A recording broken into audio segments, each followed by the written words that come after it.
Hali tete imezidi kushuhudiwa katika sehemu za Moyale kwenye mpaka wa Kenya na Ethiopia kufuatia kisa ambapo maafisa wa jeshi la Ethiopia walivuka mpaka wa nchi yao na kuingia nchini Kenya.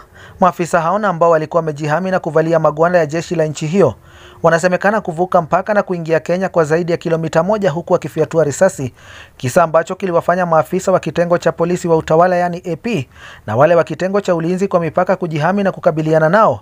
Makabiliano ambayo maafisa wa Kenya walionekana kulemewa na jeshi hilo kabla maafisa wa KDF kufika kwa upesi na kukabiliana na maafisa hao wa Ethiopia ambao walilazimika kurudi nchini kwao baada ya kuzidiwa nguvu na KDF.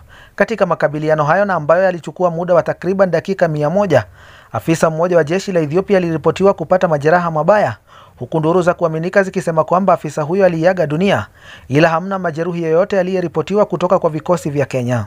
Wakazi wa sehemu hii sasa wanaishi kwa hofu na wasiwasi, huku wakiomba serikali ya Kenya kuhakikisha usalama wao.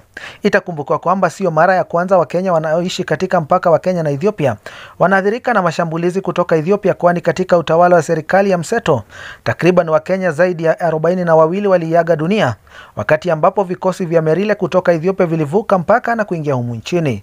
Japo hakuna taarifa kamili iliyotolewa na serikali kuhusu tukio hili, vikosi vya usalama vimeomba wakazi wa Moyale kuwa watulivu, huku vikisema kuwa usalama wao umeimarishwa. Sudi Sheikh, Mungai Kagoya, Faraga TV, Nairobi.